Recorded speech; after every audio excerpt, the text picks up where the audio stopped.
Viajera, buscadora, el instrumento vivo de Maca Robledo es su voz.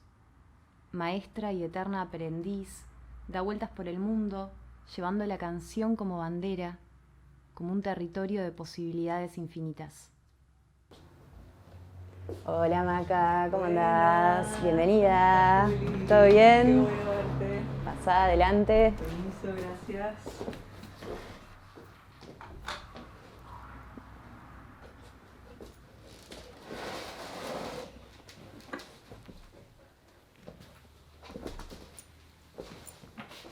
Bueno, Maca, ¿cómo estás? Bien, contenta de estar acá. Bueno, este ciclo de charlas y entrevistas se llama Deja que te cuente y un poco la idea es acercarnos, conocer a diferentes artistas y ver cómo es su proceso creativo, su llegada al instrumento. Así que bueno, para arrancar te quería preguntar, tu cuarto disco se llama Instrumento Vivo. Así es. Me hace pensar en, bueno, la voz como el instrumento vivo, pero también ese vivo lo podría pensar como un verbo activo. Yo vivo mi instrumento, yo vivo la música.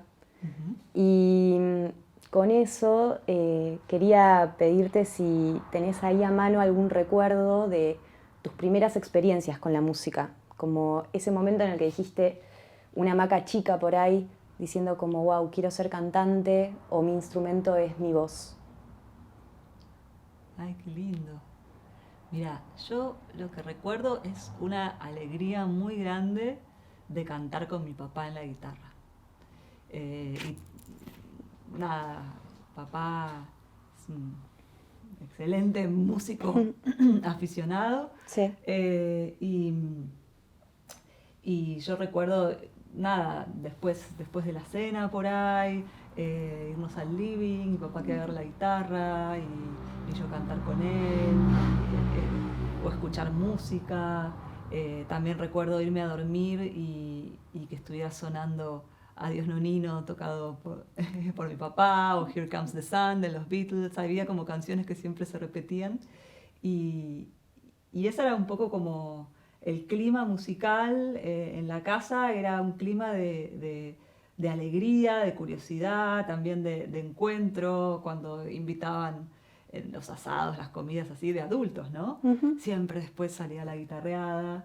Y yo me acuerdo de sentir mucha alegría, de sentirme muy yo o muy conmigo misma cantando, ¿no? Desde un lugar muy liviano, en donde eso no era difícil, sino que simplemente sucedía. Y también una especie de sí del afuera, ¿no? Como de sí del adentro mío y también del afuera. Había como eh, alegría también en que yo Genial. cantara para otros. Bueno, y esto me da pie a preguntarte por el segundo momento quizás en donde sentiste que la música era ahí tu instrumento, quizás ya de una hamaca con una trayectoria recorrida, giras internacionales, discos encima. ¿Recordás algún toque en alguna ciudad lejana en donde digas, che, mirá hasta dónde llegué con la música, como wow, desde Argentina hasta tal lugar? Ámsterdam, Bien, año creo que 2012. sí. Era un club de jazz, Badkite creo que se llamaba. Ujú. Eh, y yo estaba tocando ahí con un pianista uruguayo. eh, y en un momento canté Yo vengo a ofrecer mi corazón. Y me acuerdo que en el lugar había una parejita de franceses, había un músico súper reconocido africano, no me acuerdo ahora de qué país. Había toda una mesa con gente brasilera, cubana, holandesa, una familia de Noruega, no sé si no era, pero hubo un momento en el que yo sentí una especie, y no quiero sonar, como de comunión, ¿no? O sea, Ahí yo va. sentí que todo confluyó hacia la música. Fue cuando sonó ese tema. Sí. A veces para mí hay algo como de, a veces la música te regala esos momentos, ¿viste? Como que uno dispone y estudia y crea el espacio y las condiciones y el encuentro con los músicos y el ensayo y la disposición hacia la gente, pero es como que después la música sucede o no, ¿no? Y en ese momento sucedió, o en ese momento nos regaló esa magia. Y yo ahí sentí, yo quiero consagrar mi vida a esto. Ya lo estaba haciendo, ya lo había Total, hecho, sí, sí, ya sí. estudiaba, iba, venía, estaba de gira, pero ahí sentí como esa confirmación de, Es esto. sí, es acá, es esto, y por esto quiero vivir. Genial. Muchas de tus canciones hablan de viajar, de búsqueda, de caminar. Y bueno, en este disco que te mencionaba recién, Instrumento Vivo, encontré como una seguidilla de temas que me llamaron la atención, me anoté como algunas cositas. Hay una canción que se llama Mi mente en Buenos Aires, que habla como de alguien que ya empieza a pescar, que por ahí no es en la ciudad, que tiene que salir. Y me gustaron mucho unos versitos. Espero mi cuerpo me siga, con alas del mar adentro mío, me alejo y sonrío a mi mente en Buenos Aires. Después de esto aparece De Fronteras, una pequeña pieza en donde hay como una voz pero ya sin letra, como si ese irse fuese con la voz y no tanto con la palabra, con la cabeza. Aparece Un ángulo nuevo en mi jardín, una canción que habla de abrir perspectivas, como abrir la ventana, también un movimiento pero dentro de la casa. Y llega a Caja de Música, tema bellísimo, con letra, poema de Borges, y en donde termina la letra diciendo: en esa música yo soy, yo quiero ser, yo me desangro. Es como que hay un movimiento geográfico, alguien que se está yendo en territorios, pero que también el destino final es la música, ¿no? Como si ese irse también fuese medio un romper o atravesar fronteras hacia la voz propia. Exacto. La pregunta es, ¿cómo fue o cómo es ese viaje tuyo a descubrir tu voz propia, tu identidad musical? Es muy interesante cuando mencionás, ¿no?, la voz propia, porque la voz propia, en el caso de un cantante, no solamente tiene que ver con un discurso, sino también, bueno, en realidad de otros músicos también, pero con el sonido del propio instrumento. Los cantantes somos a la vez ejecutantes y el instrumento. Y el trabajo como de lutería del instrumento, ¿no?, lo hacemos nosotros cada día, cada vez, cada frase musical, cada vez que tomas aire, ¿no? Claro. Entonces hay todo un viaje que tiene que ver con descubrir eso. Y en ese de descubrirse, ¿no?, en ese de descubrir eso, descubrís, por lo menos desde la perspectiva y desde el universo del mundo funcional de la voz, en el que yo estudio y me inscribo, ¿no?, es el método Rabine. Hay leyes biológicas, evolutivas, psicosomáticas, neurológicas que vas aprendiendo, no intelectualmente, sino desde la percepción, primero, y luego se va a conceptualizar. Entonces, cuanto más vas a favor de esas leyes, cuanto más vas a favor de lo que es funcional para la propia voz, para el propio instrumento, o sea, para todo ese sistema vivo que por unos momentos deja de ser funcional a la supervivencia, y eso siempre está, pero intentamos que por algún rato eso sea subdominante y de golpe la dominancia se le otorga a ese ser instrumento vivo. Y en eso hay cuando vas hacia esos lugares, hacia esa organización, hay una sensación de liberación, de contacto, de expresión tan profunda y maravillosa, y sobre todo de encuentro con uno mismo. Entonces, cuando vos hablabas de territorios geográficos, esos movimientos por el mundo que son ciertos, yo viajo mucho y tengo el privilegio y también ese deseo y esa búsqueda, ¿no?, de viajar con la música, siempre esos viajes me han llevado a ese contacto con lo más íntimo. Es como si yéndome me encontrara conmigo. Y cuando vuelvo a Buenos Aires, que era donde yo vivía, por eso mi mente en Buenos Aires, en realidad a quien yo le cantaba son a esos patrones viejos, Sí. limitantes, que de alguna manera, por algún motivo, cuando me voy de viaje, puedo soltar y puedo habitar otras partes de mí misma, Sí. y que cuando vuelvo quizás a una cotidianidad, a un escenario conocido, vienen a amenazarme de nuevo, ¿no? Entonces yo ahí les digo, me alejo y sonrío a mi mente en Buenos Aires, ¿no? Bien, divino. Bueno, mencionabas el método Rabine y mi pregunta era, bueno, como buena sagitariana, ¿te gusta viajar?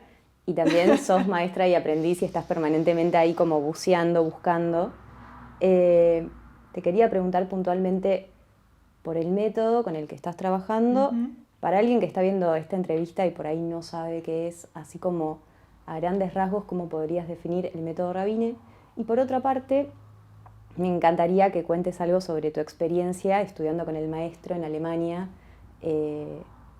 alguna escena, algún momentito así que tengas ahí fresco en la memoria. Ahí va. Bueno, el método Rabine es creado por Eugenio Rabine, ¿no? De origen estadounidense, pero radicado en Alemania, y es una integración de distintas áreas de la ciencia en lo que se entiende sobre el funcionamiento de la voz y sobre cómo el cerebro puede aprender una actividad sensomotriz como es cantar. El canto es un resultado de movimientos, eso quiere decir que implica ciertas coordinaciones, con lo cual, cómo el cerebro aprende nuevas coordinaciones, Rabine lo estudia muy en profundidad y aparecen elementos de todo esto que te digo, de física acústica, fisiología, anatomía, neurología, psicosomática, medicina del deporte. Es una cantidad de información científica maravillosa puesta al servicio del arte. Entonces, claro. es un camino muy, muy profundo que te lleva a un gran rendimiento vocal, pero también en eso vas hacia un autodescubrimiento. Eso, también. Entender todo lo que sucede en el momento en que abrís la boca y cantás. Exacto, es una visión muy holística, pero profundamente fundamentada en la ciencia. Entonces, claro. Está buenísimo porque no da lugar a ciertas cuestiones que muchas veces se ponen muy subjetivas en la transmisión del canto y que puede dar lugar a confusiones, ¿no? Bien. Y bueno, y con el Rabine yo tuve una relación así muy... no sé cómo decir. Maestro-discípula. Sí, maestra-discípula, pero trascendió también de mucho cariño. Siempre yo buscaba excusas para compartir tiempo con él y finalmente me fue dejando entrar en su vida. Yo viajé durante 8 años a Alemania, una vez por año, cuando yo estaba radicada en Argentina, a estudiar con él 1 o 2 veces al año, y eran momentos en los que él vivía en un pueblito donde no había absolutamente nada. Nada implica no supermercados, o sea, no nada. Pero sí había un río, estaba todo rodeado de viñedos. Entonces era como un retiro donde lo único que uno hacía, el primer día te ibas en tren con las bolsas al supermercado, te abastecías y estabas todo el día dedicada en mi caso a estudiar la voz. Entonces, a la tarde tomaba 1 o 2 clases con él, si alumnos de él me permitían, observaba otras clases, a veces incluso en alemán, sin entender, yo con él hablaba en inglés, claro. Pero era muy interesante observar las intervenciones y lo que decía y cómo las voces iban modificando. Y luego, era la mañana siguiente, yo me despertaba, meditaba, practicaba yoga y después me sentaba. Volví a hacer toda la clase que él me había dado el día anterior, la desgrababa, o sea, la transcribía, leía, probaba de esas cosas en el repertorio, cocinaba, a la tarde a su estudio y así una y otra vez. A veces le quería acompañar, yo quería estar tiempo con él, entonces claro, le decía, aprovecharlo. ¿Te puedo acompañar a pasear los perros? Y él me dijo, sí, nos encontramos mañana a las 6. Y yo, sí, 6 de la mañana. Tremendo. ¿Qué más tengo que hacer que levantarme a las 5:30 para ir a pasear los perros con el maestro? Sí, con 3 graditos por los viñedos con el maestro. Obvio, ahí estaba.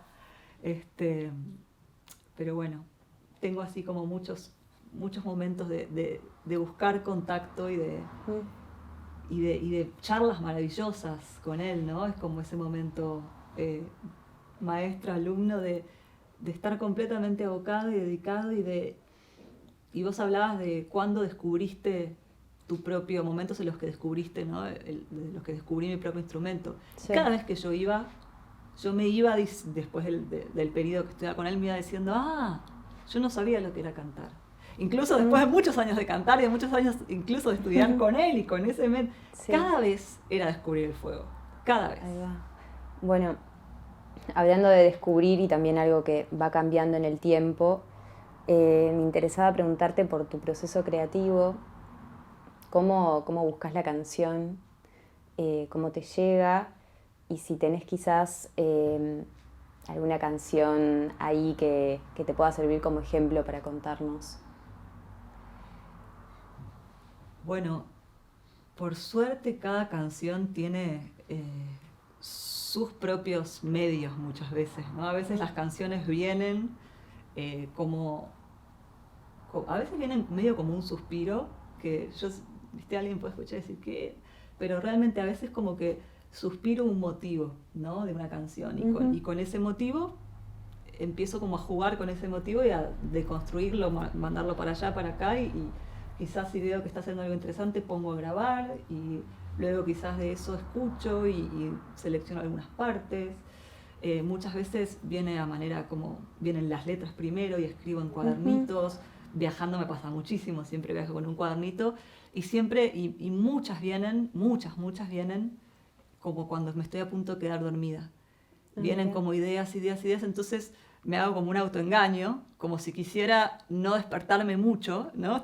¿Viste como ese lugar intermedio donde, sabes, o sea, estás como dormido, pero no? Sí, entonces agarro así algo para escribir, trato de no prender la luz y escribo así, ¿viste? En la oscuridad. Después al día siguiente estoy así, digo, ¿qué es esto? pero a veces logro, y a veces vienen como muchas veces de las propias experiencias, ¿no? No sé, que por ahí es una obviedad decirlo, pero muchos de esos procesos de ir hacia lo interno, a descubrirse, a descubrirme a mí misma, me han llevado a canciones. Por ejemplo, hay una en la que me encuentro con un gran monstruo interno, ¿no? Porque, mira, justo estaba en una clase de canto cantando y no estaba llegando como a uno de esos estados maravillosos que alguna vez conocí con mi voz, ¿no? En donde todo está organizado y donde se siente esa liberación. Y no estaba llegando, ese día no lo podía, de alguna manera no podía organizarme para estar en ese lugar. Y entonces dije, cuando pasa esto es el infierno. Y mi maestra me miró así y me dijo, el infierno lo generás creyendo eso, ¿no? Entonces yo me di cuenta que el mayor de mis monstruos no eran esos a los que, esas zonas de mí misma a las que le costaban algunas cosas o que todavía no podían o lo que fuera, sino el que no puede aceptarlas o el que no las integra. Claro, las zonas que juzgaban a esas zonas. Exacto. Y cuando me di cuenta que el que juzga, ¿no? Esa que juzga, no soy yo, sino que también es uno de los monstruos, lo pude de alguna manera separar. Y me acuerdo como el flash, me acuerdo que agarré un cuaderno y empecé a escribir todas las frases que dice el monstruo, lo dibujé, lo caricaturicé. Genial. Y lo miré así medio horrorizada de que todo eso estaba dentro de mí y dije, ¿y ahora qué hago con esto? Y entonces primero dije, bueno, lo mato, lo quiero matar en la verdad. Sí. Y digo, no, si me pongo en esa, en realidad lo estoy alimentando. Claro, él es el que hace eso, ese monstruo. En su momento le había puesto el general. Mira. Y entonces lo que hice fue componerle una canción de cuna. Genial, claro. Hasta el género como para... Y sí, ahí... tratarlo con amor, que se calme y también ponerle con amor un límite. Divino. Bueno, te voy a pedir que después por ahí al final de la entrevista nos muestres. Sí, claro. Hablamos de proceso creativo, tus canciones, y y me interesa saber el arte de reversionar temas de otros. ¿Cómo conectás con el tema de otra persona? ¿Cómo conectás con esas emociones y al mismo tiempo las teñís de tu subjetividad? Mira, para mí hay algo en principio que es completamente irracional quizás o de la tripa, ¿no? O sea, eh, hay una parte del proceso creativo, o recuerdo varias partes del proceso creativo en las que yo me encerraba, por decirlo de alguna manera, una cierta cantidad de horas por día. Yo hice para varios discos que yo llamaba el momento creativo, ¿no? Entonces ahí me ponía a jugar y abría como, no sé, el chorro de la canilla de el contacto con la música. Y eso me permitía que fuera absolutamente aleatorio, en el sentido de voy a cantar lo que sea que se me cante. Y a veces no tenía ganas de cantar, entonces cantaba la resistencia a estar cantando y estar haciendo esto de nuevo otra vez, ¿no? Y en ese ir cantando lo que sea que se me cante, podía aparecer cualquier cosa, pero realmente desprejuiciado, o sea, un tema de Guns N' Roses, un tema de, no sé, un artista pop, no sé, cualquier cosa, jazz, lo que sea, melodías improvisadas. Y en el estar en un tiempo largo contactándote con uno y otro material, es como que empiezan a aparecer patrones, empiezan a aparecer cosas como si de alguna manera estuviesen pulsando, te estuviesen interesando a mí, ¿no? Como cosas que se empiezan como a repetir, ¿viste? No sé, como cuando ves una serie de cuadros de un artista que vos decís en cierto periodo de su vida, este chabón estaba como completamente en esa, ¿no? Sí. Observé que me empezaba a pasar, y me pasaba también con algunas canciones, ¿no? O sea, con canciones que de alguna manera me estaban como llamando. Entonces, muchas veces, o sea, principalmente el motivo por el cual me acerco a una canción es así, es como escuchando algo completamente intuitivo y no racional, hay algo que me atrapó. Entonces después empiezo como a ver, cuando encuentro la canción, ¿no? Empiezo a intentar nombrarlo o descubrir qué es eso que me atrapó, porque a veces puede ser la letra, pero a veces puede tener que ver con algún contorno melódico, a veces me puede interesar como algún movimiento armónico, algo del mundo del sonido, ¿no? O a veces también algún experimento caprichoso, como decir, ay, se me ocurre que esta canción la podría hacer en tal ritmo, y probar, ¿viste? Claro. Y cuando eso ocurre, empieza un proceso que yo le llamo como vincularse con la canción, ¿no? Y yo siento que cuanto más te vinculas, más te acercas, ¿no? Un poco, no sé, quizás como con los humanos, y con lo mismo que las canciones, Claro. con algunas conectás más y con otras no, por ahí Sí. con algunas creías que, y después no, ahí se puede hacer una cantidad de Total. analogías, ¿no? Sí, obvio. Pero en ese como ir amasando y encontrando vínculos, hay muchas maneras de entrar en esa organización de hola canción, yo soy Maca, canción, bien. Y tiene que ver con, bueno, hay miles de cosas. Preguntarte qué quiso decir el autor, quién era, cuándo le escribió, hay algo de su vida, que conozca del contexto histórico. Me imagino, sé dónde es o me imagino dónde es, dónde me la imagino. Hacer preguntas que disparen tu universo subjetivo. Por ejemplo, ¿es una canción día o noche? ¿Es una canción agria, dulce o amarga? ¿Es una canción húmeda o seca? ¿Es una canción así? Y vos agarras y contestás. Y después, tú la volvés a cantar. Y algo pasa, ¿no? Y después todo, o sea, todo el mundo fuera de la palabra, todo el mundo de la música, ¿no? Entonces, los contornos melódicos, o sea, en la música está toda llena de información. Total. Y de hecho, la información en la música como cantantes es hacia la que tenemos, siento yo, que tender, o la que tiene que ser dominante. ¿Por qué digo esto? Porque Rabine decía, hay como dos informaciones, o está la parte digital, que es la letra, y está la parte analógica, que es el sonido. Y digital viene de dígito, Sí. y es lo que indica una cosa, pero no es la cosa, ¿no? Eso es el florero.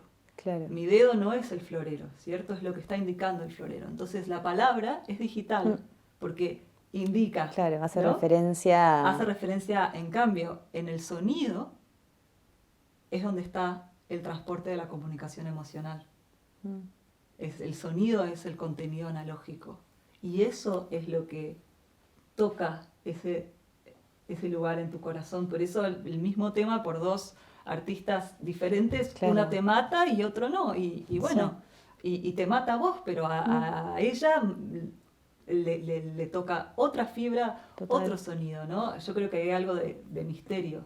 Sí, te quería preguntar, hablando de reversiones, haces versiones muy, muy lindas del Flaco Spinetta, y te quería preguntar por Diadema. Sí. ¿Querés contar así un poquito la historia del tema? Bueno, Diadema es una canción con música de Alejandro Franov, que es un pianista y multiinstrumentista argentino con quien hice un disco que se llamó Afluente.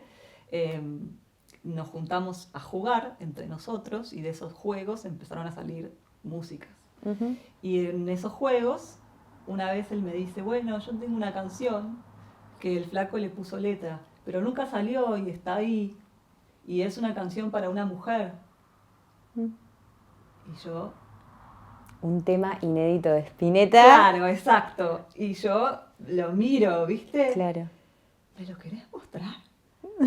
Sí, dale, bueno, lo voy a buscar y te lo mando. Bueno, Claro. bueno, me lo manda. Sí.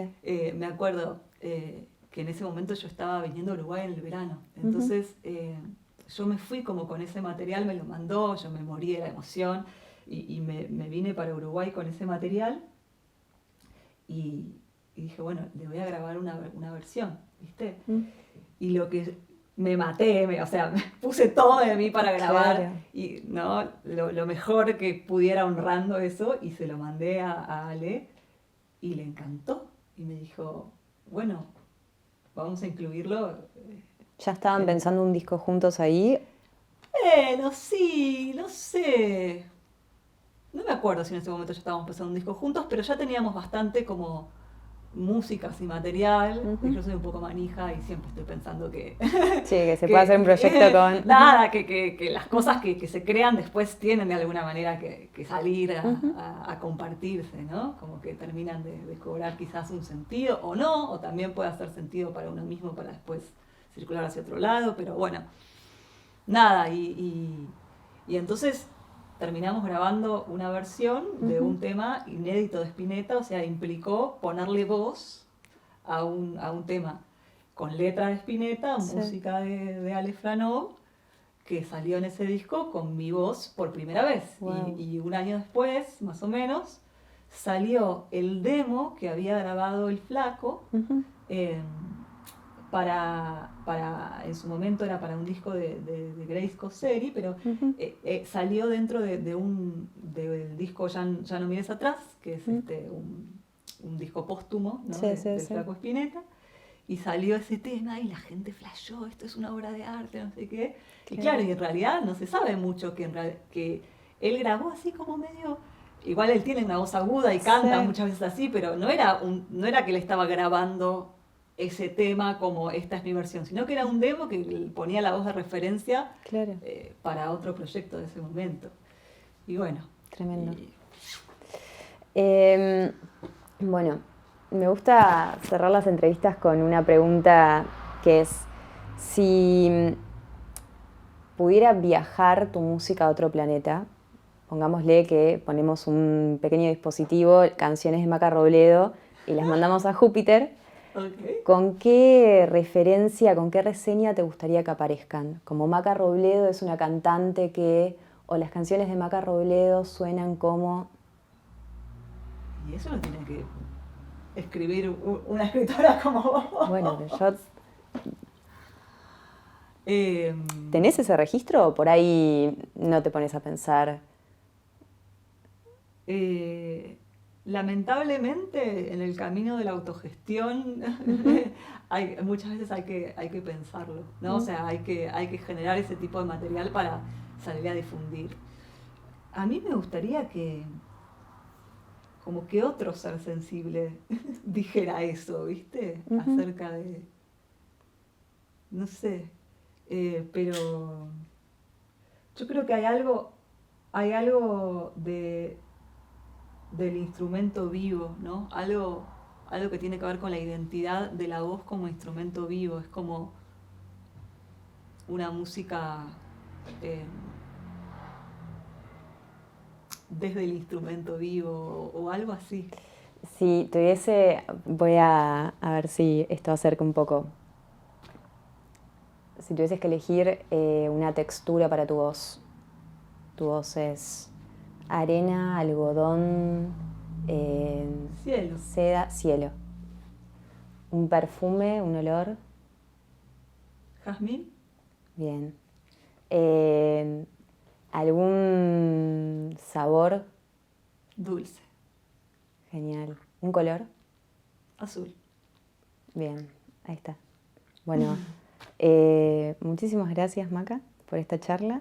Y ahora te invito a que nos muestres el tema que mencionabas antes. Y también vamos a invitar a Manu Ojeda para que te acompañe en la guitarra. Ahí va. Muchas gracias. Un placer.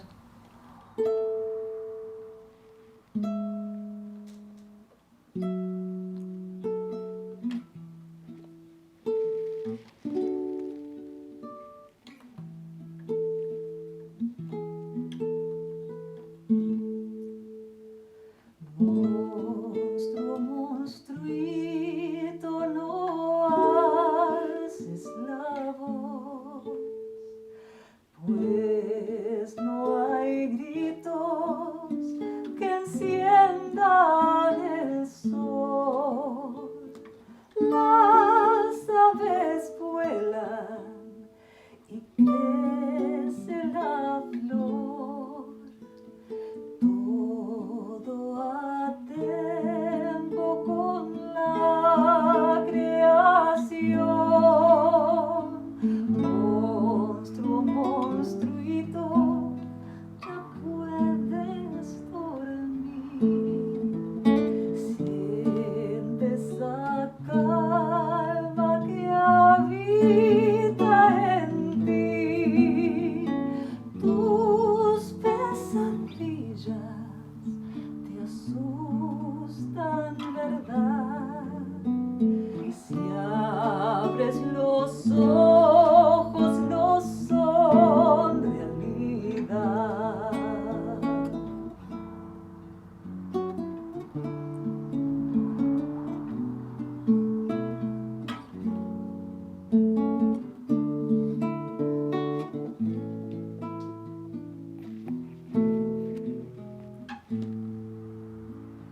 Monstruo, no pongas un velo en mi voz.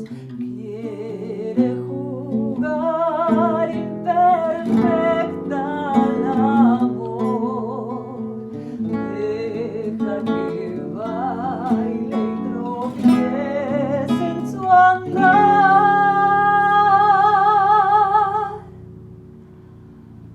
Belleza conmovedora en su transitar.